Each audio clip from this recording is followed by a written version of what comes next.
Good morning, everyone. For those who were up late last night, and a good and good day for those who were up early this morning. Welcome to discussion, the secrets of trust building. Discussion will be in English, and discussion will last for 1 hour.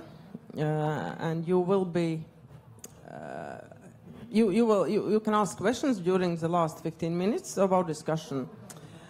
Before I introduce the topic, I would like to present myself. My name is Agnes Cimdiņa. I will moderate this discussion. I'm social anthropologist, also head of diversity and inclusion practice at PricewaterhouseCoopers Latvia, and I have been also working as a researcher, specifically focusing on trust for several years. So this is one of my favorite topics. Now I would like to give the floor to our wonderful panelists, and you can introduce with yourself who you are. Let's start with Ieva. Good morning, everybody, and my name is Ieva Tetere, and currently I'm working as a head of SEB Bank in Latvia, so CEO of the bank, close to 10 years already. But before that, I have been also 10 years working with PricewaterhouseCoopers, a bit in London, a bit in Riga, so quite an international experience. Thank you. Ivars? Hello, I'm Ivars Austers. I'm professor of social psychology from University of Latvia, and well, that's actually the only thing what I'm ready to do, to run some research, and yeah, so I'm not very much in the practical side of the life, so to say. Okay, Katju? Yes, good morning, and I'm very happy to be here today, so thank you for the invitation. I'm Katju Holkeri. I work for the Finnish Ministry of Finance, where I'm head of Governance Policy Unit, and that means that we work with the issues that kind of constitute the good governance pillars. And actually, trust is one of the working areas. It was added some 5 years ago to our list of work. And then also I'm chairing the OECD's Open Government Working Party. Okay, thank you. And Lars? Yeah, my name is Lars Trägård. I'm a historian, now tied to Uppsala University, and I have for quite a few decades now been leading a big survey on trust in Sweden, at the local level. So that's what I think is the most relevant information here. But I'm a historian, so I'll also have some historical perspectives, hopefully, that I can offer. Yeah, and you have also written a book which is called The Swedish Theory of Love, which is somehow related to trust, and we will touch upon a little bit later. So this discussion is organized by Nordic Council of Ministers Office in Latvia, and I have to say that we have actually been discussing trust also earlier in LAMPA. It was in 2018. It was a time when a report was published called Trust Nordic Gold, and this is maybe a kind of follow-up discussion because the relevance of trust has not declined. It's becoming even more and more important, and we will focus on both Nordic and Latvian perspectives. And I have to tell you that research shows that in the Nordic countries there is an exceptionally high level of social trust. And the Nordic region, as you maybe might know, is regarded as the world champion in social trust, world leader in social trust among its population. And that's why the high level of social trust is called Nordic Gold, both for individuals and for society. And just to highlight some of the most widespread assumptions in Nordic countries about trust, I can just list some of these assumptions. Trust is one of the Nordic region's most vital resources. Trust is the resource that holds Nordic societies together. Trust is one of the guiding values of Nordic leadership. Trust makes Nordic countries globally competitive. A high level of trust has positive synergies for innovations, for economic growth, for happiness, for democracy. Trust relations are also a prerequisite for successfully launching a business in foreign countries. And trust is also a cornerstone of functioning democracy. And mutual trust benefits everyone: yourself, your family, your friends, your neighbors, your business, your municipality, your governance. So this is what research says about Nordic countries and trust. But at the same time, Latvia and Nordic countries are on quite different ends on this axis of social trust, and we see that while Nordic countries are champions, Latvia is lagging far behind. So one of the goals or incentives of this discussion is to discuss, can we learn something from Nordic Trust? Can there be local differences in trusting? Is this so-called Nordic trust the only way of trusting? And what expectations about trust are actually embedded in our perceptions and expectations, from our environments and our states? And what exactly this culture of trust consists of in those sectors which we work? And what can we do to increase trust? So this is an introduction to topic. And then let's turn to our panelists. And maybe I would like to start by asking each of you, what does social trust means to you specifically? And how does it manifest in your own life, either personally or in the sector you work in? So let's start with Eva. And I would say, Agnes, is that for me, let's say trust in general, I would split in two parts. One part is the trusting towards person, individual. The other part, trusting towards institution, being it a bank, being it a government, any institution. And when it comes to trusting towards individuals, I think that we are pretty good and we are creating it on daily basis. But when it comes to institutions, there's still a long time to go. Because imagine any practical situation when you need to approach institution. Let it be a hospital, for example. If you want to get to the hospital, you would first think of individual doctor which you know to approach. And the same about the bank, probably. You would be thinking, oh, can I ask Eva before I go my general route? So for me, social trust would be when we really start trusting more institutions, not just individual personalities. But then about individual personalities, when you say individual personalities, do you mean people you know or people you do not know?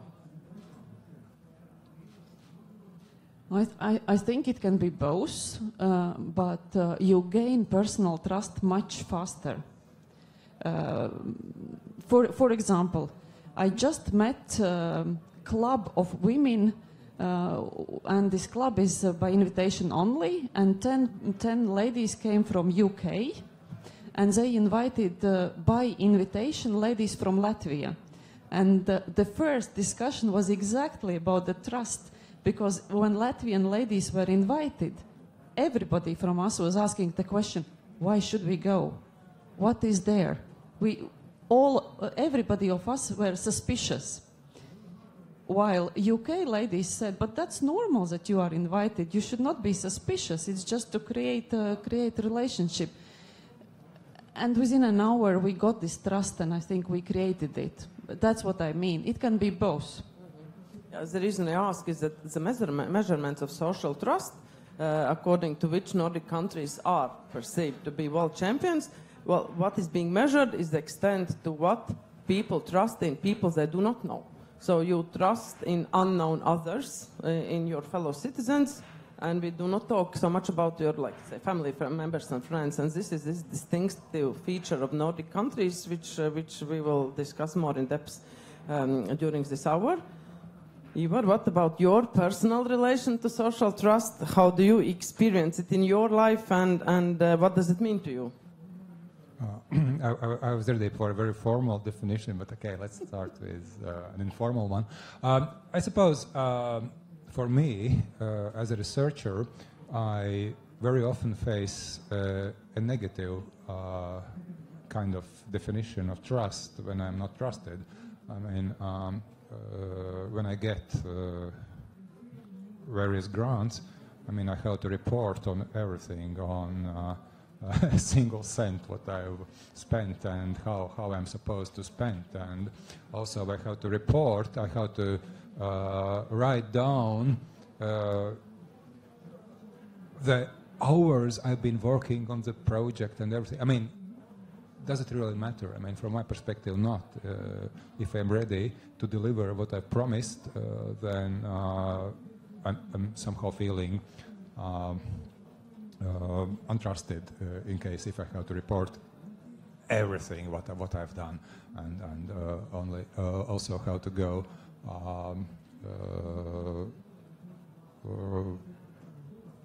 by writing down and to reporting everything. That's from the negative side, if you're asking how I perceive. But on the positive side, I mean, I'm not sure whether it's a social trust, but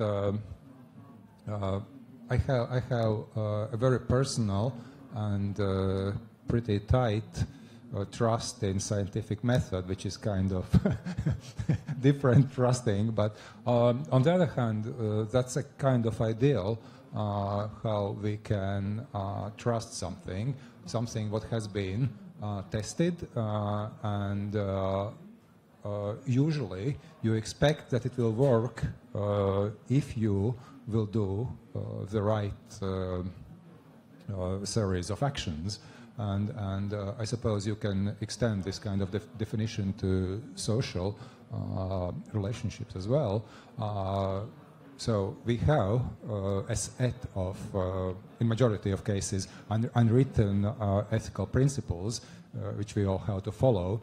And my guess is that in the Nordic countries, that's something behind this Nordic gold, that we have some kind of implicit assumptions what the others are going to do, and that they will be benevolent, they will be professionally skilled if it's the case of professional relationship, and so on.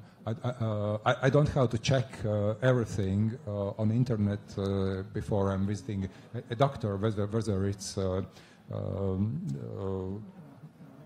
trustful case to visit a certain expert within the field.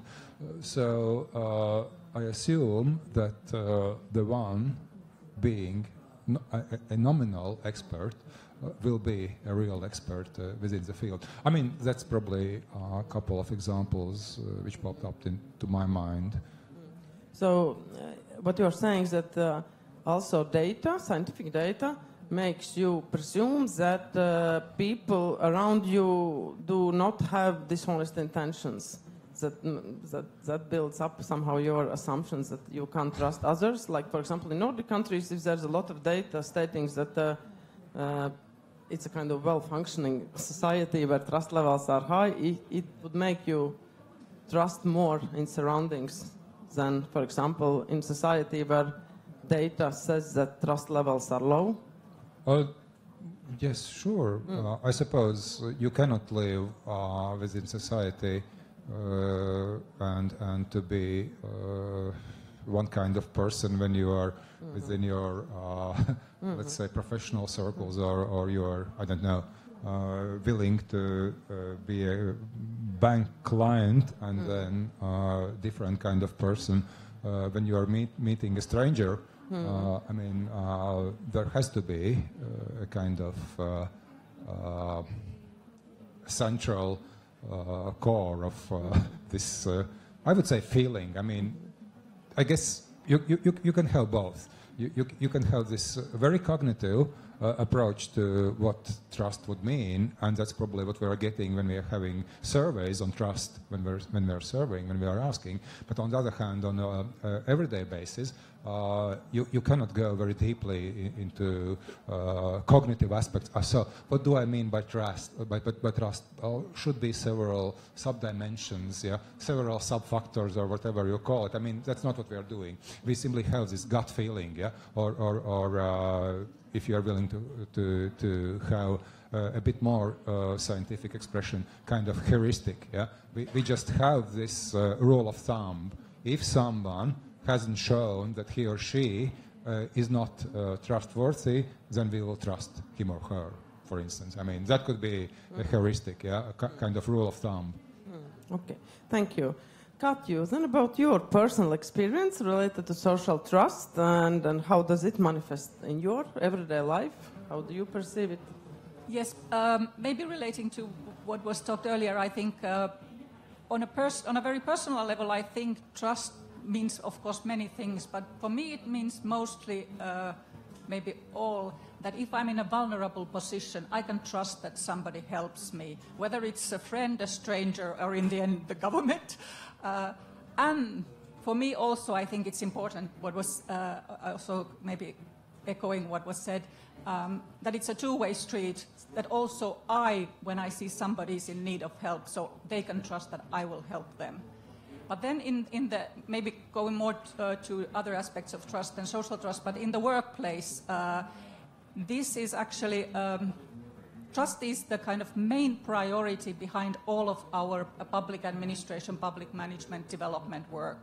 So we think about it all the time, but it's of course also in the workplace. It's one of the 3 values of the Ministry of Finance, so it's also how we interact with each other in the working place. So this may be shortly what it means to me.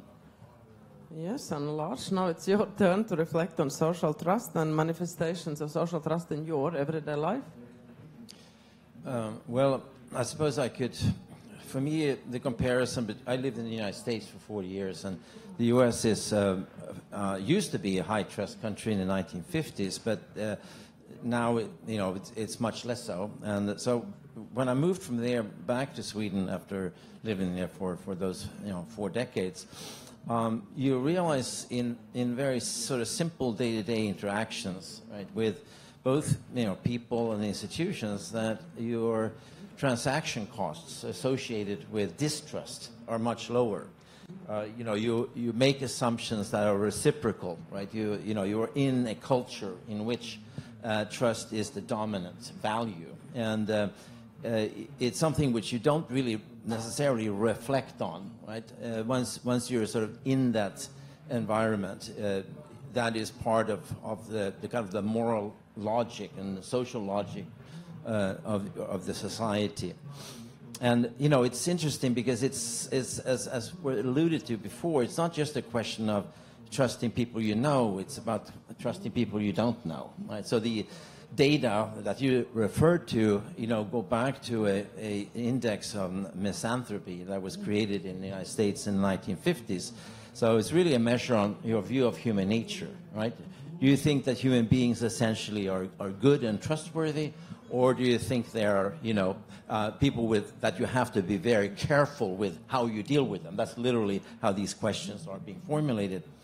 And that's different from what we call the particularized trust, that is trusting people we actually know, which is a fairly universal thing. That's pretty high everywhere you go in the world. That's not where the Nordic countries stick out. It's in this form of generalized trust that is something that correlates also with what you were referring to, institutional trust.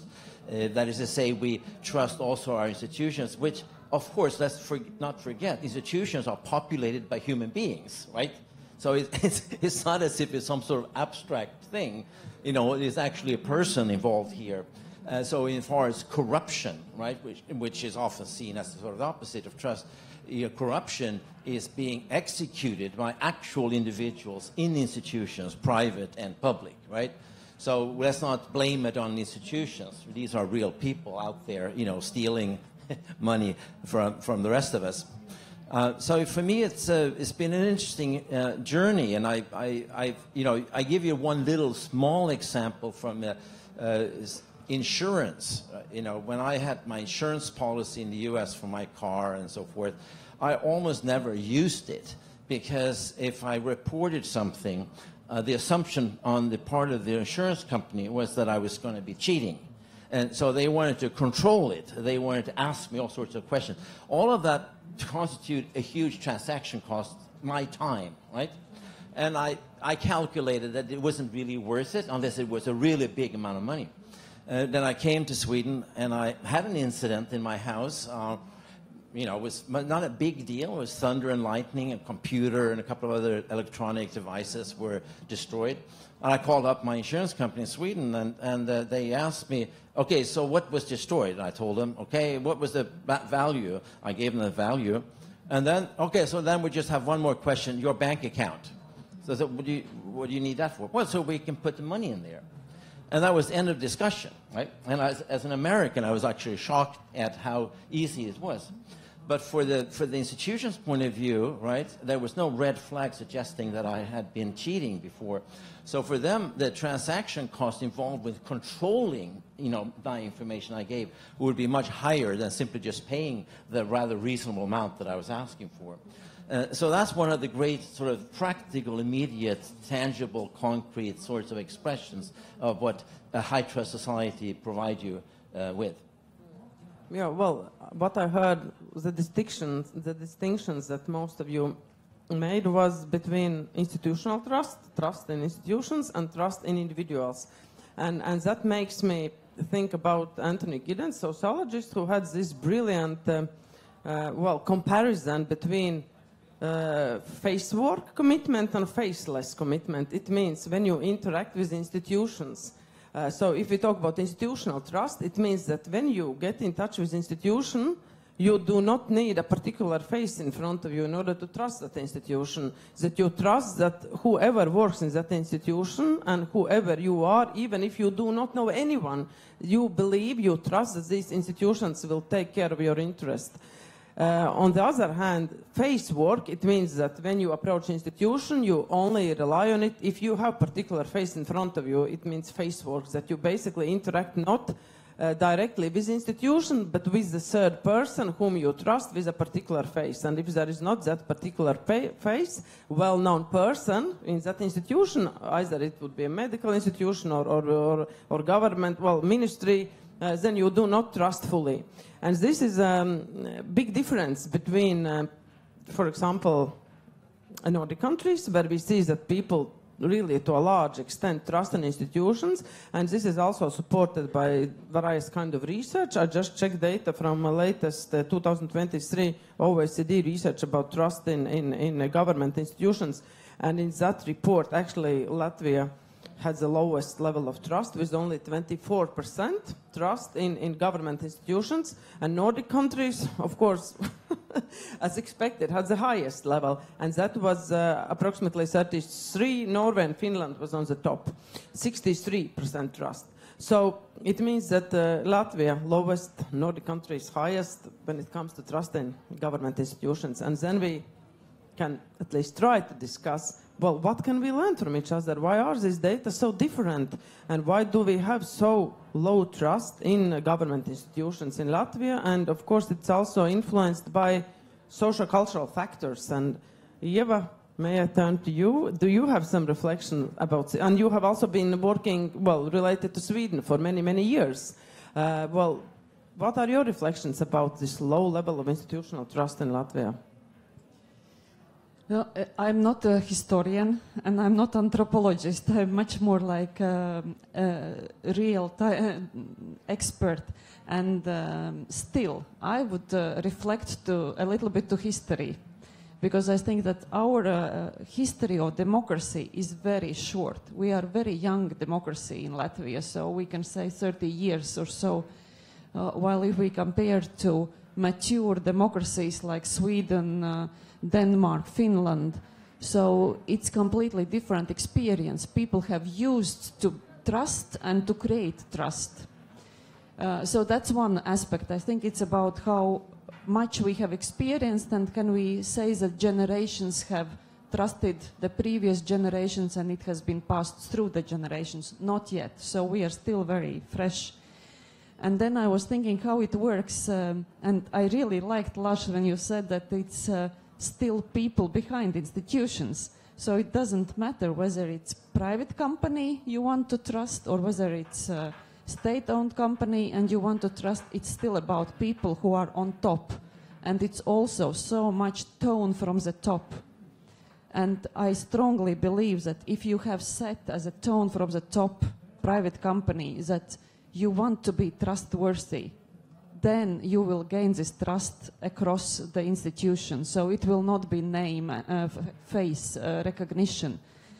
But if you compare like what is happening in our political environment and our society, it's so cyclical. We are so fastly changing the political parties, and again the new faces are coming, and it's short-sighted. So I have 4 years to run. First year I learn, 2 years I work, the 4th year I probably gain the points for the next election. And that's where we are. And one example, because Agnes asked about practical examples, which came to my mind, and I think people still remember, when we got bronze in hockey, ice hockey. So the parliament made a decision 12 o'clock in the night that tomorrow it will be a holiday. Good for society, I strongly agree, very popular decision, but for the businesses it costed so much. And it was such a chaos in the society because nobody knew whether tomorrow I can meet my banker, whether I can go to my doctor or whatever. And that was just one example, which was popular decision, short-sighted, getting voters to like you, but it was a disaster. Can you imagine that we would be making such decisions on the private businesses? Most probably not. So that's what I'm saying. It's always people behind. So if you set the tone from the top, then also the institutional trust will be gained faster. Yeah, interesting. Referring back to the same research report from OECD from last year, it shows that only 11% of Latvians trust in political parties. 11% only. So, but then maybe Lars, you have done a lot of research and written a book about Swedish trust and about the trust in general. Well, and of course we are all very curious about the secret of Nordic trust. Why have you succeeded? I mean, what are the secrets? What is so special? What is so exceptional about Nordic trust? How has it come about? Has it been changing? How do you manage to sustain it? What is special about it? Yeah, well, in some sense, this is the $1 million question, right? And there's been a lot of attempts, to export, right, both high trust and democracy, and we know lots of failed experiments in this department, and it's very easy to think we're going to just, send, let's say, a Western constitution to Iraq and hope that democracy would appear overnight. There is no evidence that that works. So as an historian, what I would point to here is, just like one little example. Earlier, about a month ago or so, in Norway, they celebrated the 750-year anniversary of the first national law. And it's the same thing in Sweden, right? But it differs by a couple of decades. But, you mentioned democracy, and I would say, I agree with that, but even more fundamental is rule of law, right? Because, you can argue that Sweden certainly and other Nordic countries have to a great extent been communities of law, even before they were states, and certainly before they were democracies in a kind of a contemporary modern sense. And these were laws that also were internalized, right, as values, right? So that it was, a high trust society operates not on the basis of just policing, right? So, you can have laws, but if people don't feel them in their hearts, you need a lot of police and controls, right, to make sure they follow the laws. And the secret, right, to the high trust society in this Nordic is that they have internalized, the people have internalized these values. So you have your police sitting here telling you that you don't do those things, right? And when you ask people in Sweden today, in my survey, it's like, what is it that makes you, to find another person to be trustworthy, right? Because it's a reciprocal relationship. Then, of course, they will say things like, someone who is dependable, honest, someone who reports proper information about their economy to the authorities. When I say that to my American friends, they start to laugh, right? So it's something that is sort of deep in the culture itself, which makes it so difficult, you see, to also export. Because it's not just some sort of recipe, change this law, or have this institution, or anything like that. It's a view of the laws. It's a view of a social contract. It is this sort of more positive view also of government and governmental agencies, the idea of a social contract, right, that we all benefit from. I used to say that the most obvious expression of a high trust society is the willingness to, voluntarily pay your taxes. And what is the most popular, government agency in Sweden? It's the tax authority, right? Now, this is hard to explain, right, to some friends who live in non-Nordic countries. But it gets at this thing that it's sort of deeply embedded in the culture, and it has a long history behind it. I don't mean to say this to make everybody else depressed, but we have to be realistic that this is not something that you kind of change overnight. It's going to be a long process. And here I totally agree with Eva's initial point. Latvia has, has a short history as a state, as a democracy. You have suffered invasions, right, occupations, the opposite of the rule of law, coming from your own sort of voluntary decisions. So it's going to take time. You have to be realistic about this stuff. I think that over time these things can develop, but it's hard to know how long it takes, right, and exactly what you can actually do about it. So it's hard to make politics out of trust. It's something that is too much going on at the same time. Yeah, interesting. Referring to State Revenue Service, I can also refer to a research project by anthropologists in Sweden. They did research on how to, on reforms of State Revenue Service in Sweden, and how to make people to pay even more taxes, even though in Sweden this level of tax payment is very high. And then what they researched on, it was not why people don't pay taxes, but why they do pay taxes, and then make conclusion out of it.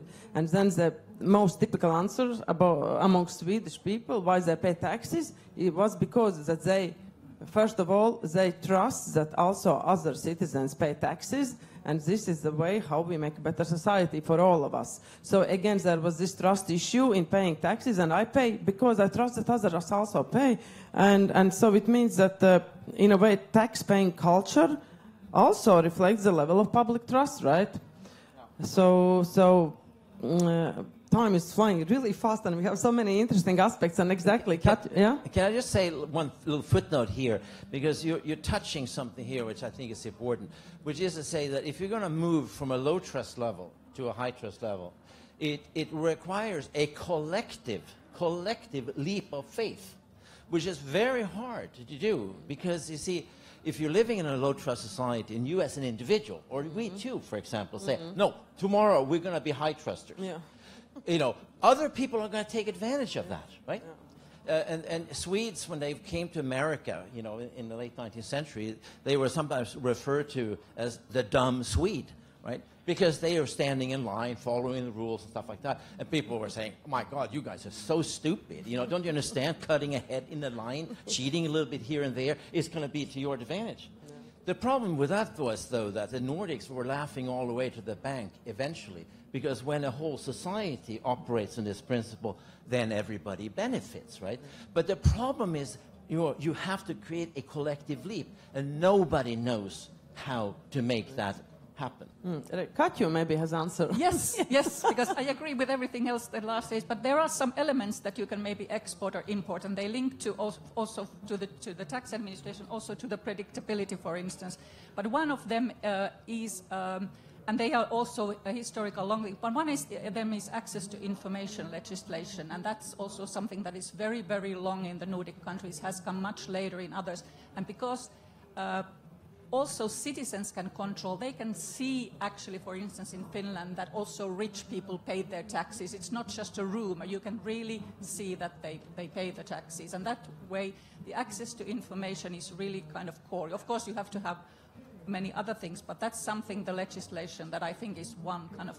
Very interesting. I have this data collected here also about legislation and trust in legislation in Latvia. The same OECD report, it says 20% of Latvians has trust in legislation, so we do not look very good compared to Nordic countries. But then, Ivar's challenging question to you. Is it rational to trust I mean, can we calculate trust somehow? Is it rational to trust from psychological point of view? It has to be, well, if I may, I will say a couple of words with respect to your previous question. Where does it come from?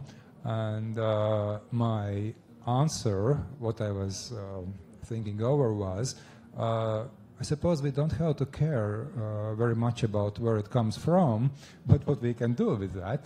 And from that perspective, I suppose there is such a phenomenon called self-fulfilling prophecy. It's a pretty much researched and probably over-quoted, but the basic idea behind is that if someone is treated as being a bad person, then he eventually will show that he or she is a bad person.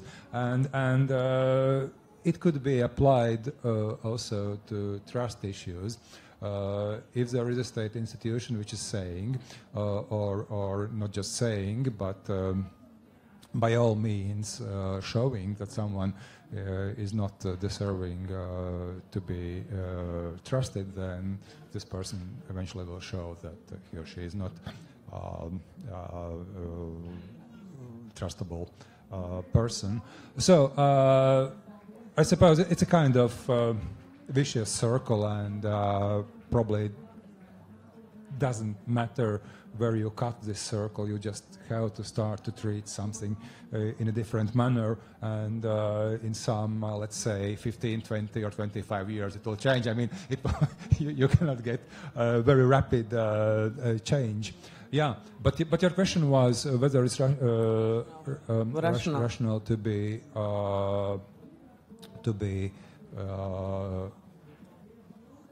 trust, whether it's rational to trust others. Okay. Well, I haven't prepared to answer it. I mean, I suppose it could be both. It depends on the context. Probably it would be much more rational not to trust others at certain instances.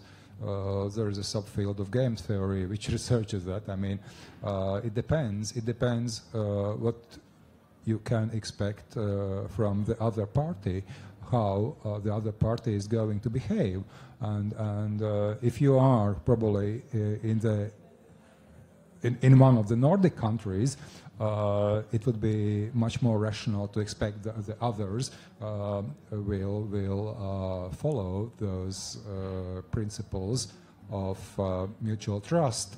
However, as Lars said, in the States, probably it would be, at least at certain instances, would be more rational to predict that the others won't trust you, and by that probably not to trust them. And it's very contextual whether to trust or not.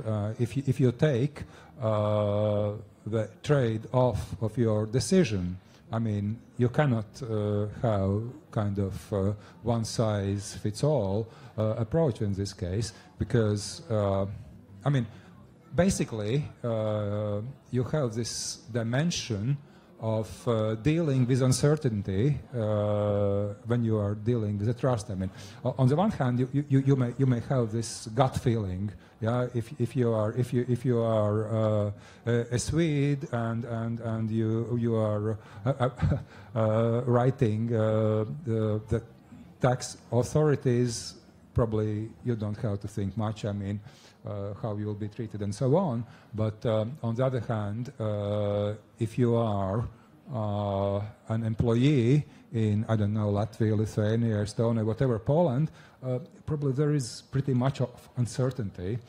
You have to collect information. You have to collect not just the information on the institution, but also on the person who will read it. I mean, that's quite the contrary of what you said with respect to this general trust in the institutions. I mean, there is too much of the unknown. That's what I'm calling the uncertainty. I mean, to some extent, trust could be treated as a synonym of uncertainty. How we are dealing with uncertainty and what cultural values, beliefs, or basic knowledge of acting within certain situations are. And then I believe one way of dealing with this uncertainty is to have strong, predictable institutions. And maybe is that the reason why it works in Nordic countries, Lars? Well, I'm going to pick up a little bit on your comments, because I think you were touching on something here. I don't think asking it the question in terms of rationality is all helpful, because I would say that trust in the Nordic countries is part of our civil religion, right? So it's about faith, right? And I think that, it means that it's not subject to game theory in the same way. I mean, there's a lot of game theoretical work done on trust, but it doesn't really help you to understand how a high trust society works. Because it's faith that allows you to deal with uncertainty, right? Your point about uncertainty, I think, is right, right on here. And so one reason that sometimes I say even our data on trust in the Nordic countries is slightly misleading is because when you get that question in Sweden or in Norway or in Finland, right, everybody knows that you're supposed to say that you trust other people, right, because that is part of our civil religion. At the same time, people often have a lot of social intelligence, right? So if they are in a environment, a context, right, that is not a Nordic country, they don't walk around, naively thinking they can trust everybody in all of the institutions, right? Then they apply a concept that we also use in trust research, which is social intelligence, right? That is to say, you scan off your surroundings and you make certain decisions based on that. But, your fundamental belief, right, that other human beings are good and trustworthy is still not, challenged. But you are able to operate differently in different types of environments. So I think it's important to understand that that's why it's such an intrinsic part, of the culture, because it is part of its fundamental civil religion. Well, many interesting aspects here. Unfortunately, time is really flying fast. But I think one question to ourselves that we can take with us after this discussion is why do we believe that others can't be trusted? If we believe that trust is somehow, our perception about people's intentions, why are we so suspicious about each other, right? But let's jump maybe now to banking sector, since we also have someone from banking sector here. What are the effects of trust and mistrust in banking sector? I think, Agnes, I will start a little bit broader picture, not just banking, but economy, because I have always been saying that banks perform as good as economy performs, because we are a little bit like mirroring. If businesses are doing well, we can also gain our business. And in economy, maybe I'm, useless optimist, but I really believe that there is rationale to get better and higher to the trust society. And if you think it's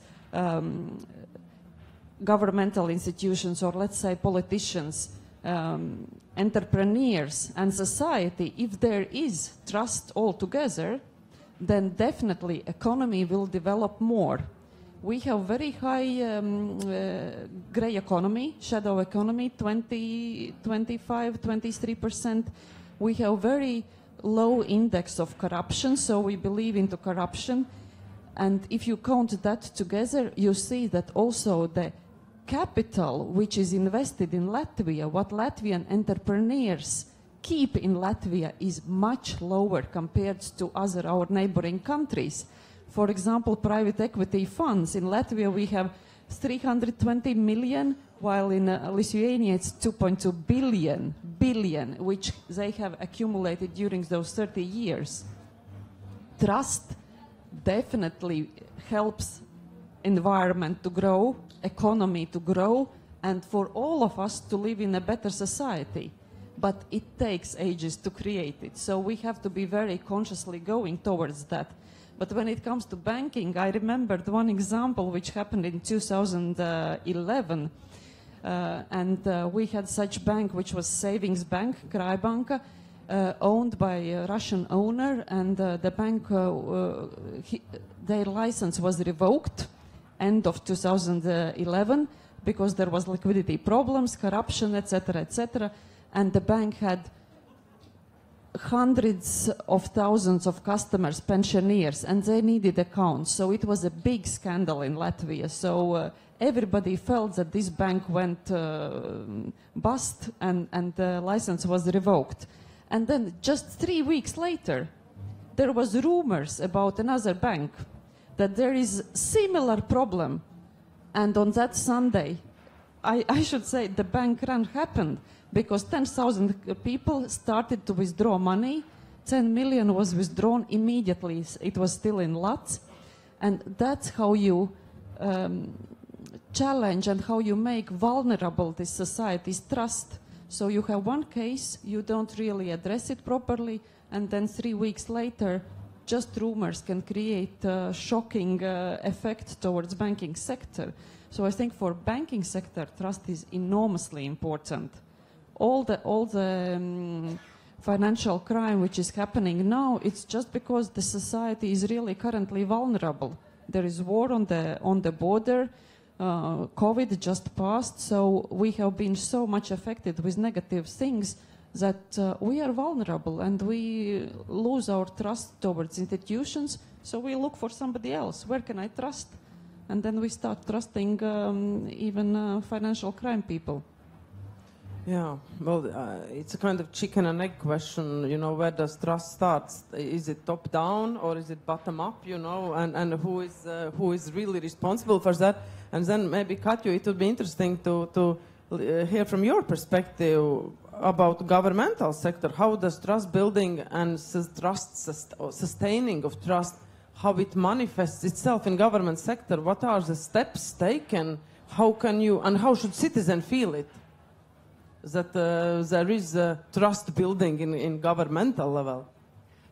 Yes, thank you for that question, because I think it's been said so much that the situation is so good in the Nordic countries, and I want to emphasize that this is something that is not something that where we can be born with it, but we have to take care of that for the next generation. So we have to constantly work on it, so it's not something to be taken for granted.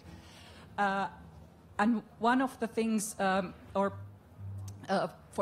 we have also quite big weaknesses in this, for instance, and what we have paid a special attention to in Finland, also linked to the OECD things, is that even though we have strong trust, and we have this saying, Finland is a country of strong trust and little fear, our people feel that they don't have a voice in the society. So they have a high trust towards the institution, but they don't think they have a say, and they don't actually believe in their civic capacities to do so. And this is very, very important. I think that we have to think all the time also in our work the two-way street, and that we also as government trust our citizens. And this is why we have, for instance, put a lot of effort together with civil society and others on our national dialogues. Because one way to manifest that we trust the citizens is that we really hear what they have to say and really kind of try to take that into our hearts and into our work. So it's a difficult thing to kind of map what we should do with the trust, but we have also kind of trying to go from just looking at how the trust levels go to think about the different strategies, looking at the research, asking the OECD to do more in-depth study. And maybe to just point one thing, one particular kind of concrete thing that we're trying to do also is that 10 to 14% of Finnish people don't really understand the language that we speak. I mean, even if they speak Finnish, their language is not clear enough, and they need this really easy language. And to be frank, in our ministries, there's nobody who would be able to speak easy Finnish or write in easy Finnish, just particularly easy way. And this is something that we are now trying to train our civil servants and pay attention, because it's a huge amount of people who have a difficulty to understand what we are talking about. So it's really difficult to have a voice or to trust if you don't understand what we are doing and what we are speaking. So. Yeah, well, this is also a very good point, you know, to take with us. Lars, you were eager to say something? Well, I just wanted to sort of build on these points here that you're making that are very important. But there is a sort of, we totally agree on this sort of reciprocal relationship, and we made a lot of efforts in Sweden too to have what we call a trust-based type of approach to citizens, right? But in Sweden, perhaps much more than the other Nordic countries, we are now facing some very, very serious challenges. We have a situation with rising crime. We have rising cheating, corruption that is coming from the citizens themselves. And a high trust society works, only if you both have trustworthy institutions and honest citizens. And the big weakness, right, of a high trust society, which does not sort of invest in control and policing, which we all would like to avoid, because who likes to have a lot of controls and policing? But it all builds on the assumption, right, that people are trustworthy. And now we see a situation in Sweden where there's more and more evidence suggesting that, well, I'm sorry, but there is quite a lot of people, right, who are now doing lots of cheating and stealing, right, from what are common resources, tax-based, to go back to the tax discussion, threatening the social contract. So we are now seeing that we have to actually perhaps re-establish some measures of control to preserve, right, ironically, a trust-based social contract. And I think that's a little bit different perhaps what you see in Finland or Norway and Denmark. So Sweden is right now in its moment, right, historical moment, where if we don't play our cards right and take care, like you were saying, we may end up actually losing some of that, trust. And that's a tragedy, because we know a lot about decreasing trust, but we know very little bit about how you increase it. So it is a high-risk scenario right now in Sweden. So I just want to add that, because, the reciprocal relationship is absolutely fundamental. Well, thank you. We only have 8 minutes left for this discussion. I still have a question to Lars about Swedish theory of love. And I also have questions to each of you about what should we do, how we should increase trust.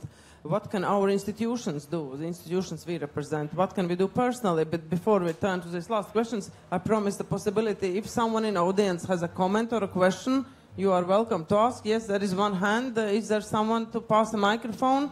There is a lady in a hat. This hat? Oh. Hello. Thank you so much for very good and informative collaboration here and discussion. You're maybe touching a little bit on this now in the end, but I'm just wondering, are we guarding enough this Nordic gold, the trust? My name is Bryndís and I come from Iceland, where we have had quite high trust, but it went a lot down during difficult times in the banking industry, mainly to do with bank Vikings. But if you could comment a little bit on that. Thank you. Well, I mean, as you heard from me before, I very much agree with your fundamental question. And what we see now, I lead this big trust survey, and we just got new data from Statistics Sweden. And what we see is an enormous variation in Sweden. There is no one Sweden any longer, right? You have areas which has extraordinarily high levels of trust. Let's say 75% of those who asked say they trust other people. This is extremely high, even in a Nordic context.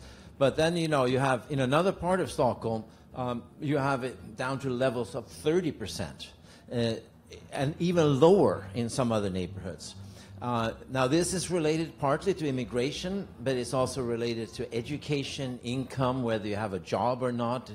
So there's lots of different factors going on here, but it does constitute a real threat. And there has been a lot of naivete, right, certainly in Sweden, with respect to these issues. It's like Swedes take for granted many things, that we have a state. We've had it for so long. We don't even know what it is to be occupied or have a revolution or being in a war even, right? So there's a lot of naivete about that. We assume that we're going to have trust. And so there is a kind of a naivete here that is now becoming a threat, right? And we're in this situation. I think people are wisening up at the moment. Question is it too late? You know, has the train already left the station? We don't know. But what we do know is what you were suggesting before. We have to take care of these things. We have to understand that you can't take for granted, right? Rule of law, trust, democracy is something you have to fight for, so to speak, every day. Not just in Ukraine, but, you know, in those democracies that seem to be mature and stable. It's always vulnerable. And that's why your question, I think, is so important. Yeah, it's interesting. It's a good question. And also research says that there is a general decline in democratic governance institutions in Europe.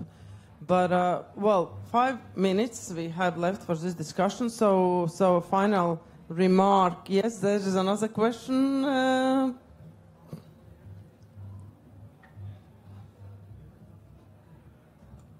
Hello, I'm from Ireland. I think we're probably somewhere in the middle of the Trust Swedish-Latvian spectrum. But I was interested to know where you see the importance of the delivery of the institutions, the systems and the government for people's sense of trust and willingness to develop trust.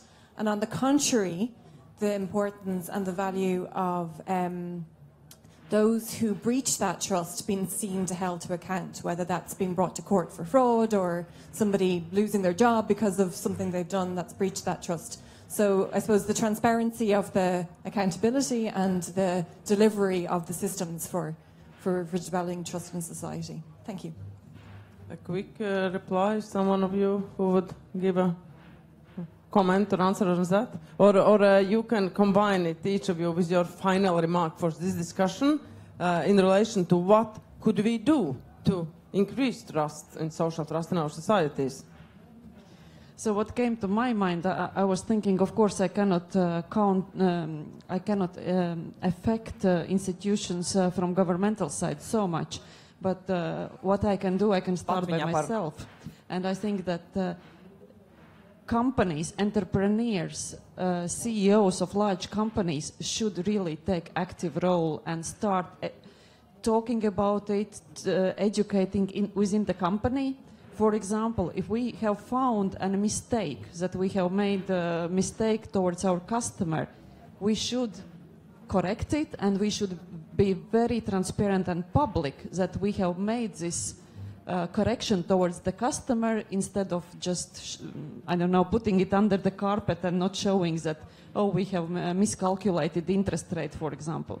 So start with the small things within large institutions because that will make effect on the society. We have quite a big power in companies. And one more thing which came to my mind, transparency.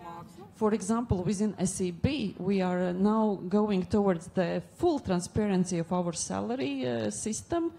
So imagine that this is one step in a society. At the end of the day, we employ 3,000 people, so they will experience the situation when salary and compensation is in transparent system. So that's what I suggest to do. Start from ourselves. Well, let's hope other institutions follow in your steps. Ivers, what's your suggestion? Okay, I'll try to be very brief. Actually, we can find very unexpected and indirect relations with the trust. For instance, we recently collected a data set where trust to the political system was not in a way, probably not initially, at least initially, it was not the central issue, but we tried to relate it to patriotism and nationalism, which is two subgroups or two kinds of how we can have national identity. And that's what we are striving for, to have this positive national identity. And of course, there are slightly interrelated, but as we define patriotism, it's something what we could call unconditional love to our country, but it's a critical way of relating oneself to the country. However, nationalism, it's kind of uncertain identity where we need someone else to be as a basis for our positive identity. So, but we can step on someone else's shoulders, and we can by that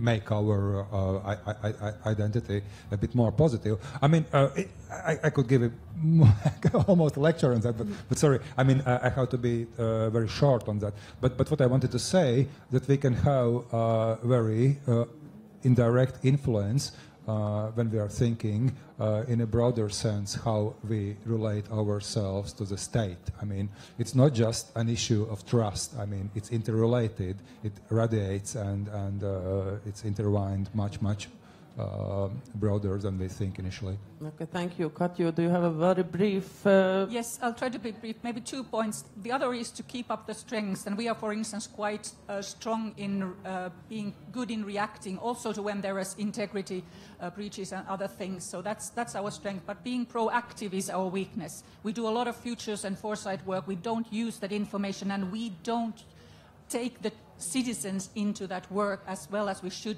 There should be this kind of power of future that belongs to everybody, and this is our weakness, the voice, and how we proactively can tackle together with the citizens the complex issues. That is one area where there is not that big trust towards us. Thank you. And Lars? I think I've probably said enough, so I will just take this as an opportunity to thank you for leading this conversation so well, and thank you to all of you as well, and everybody here who's been here listening to this conversation. So I think you guys said everything.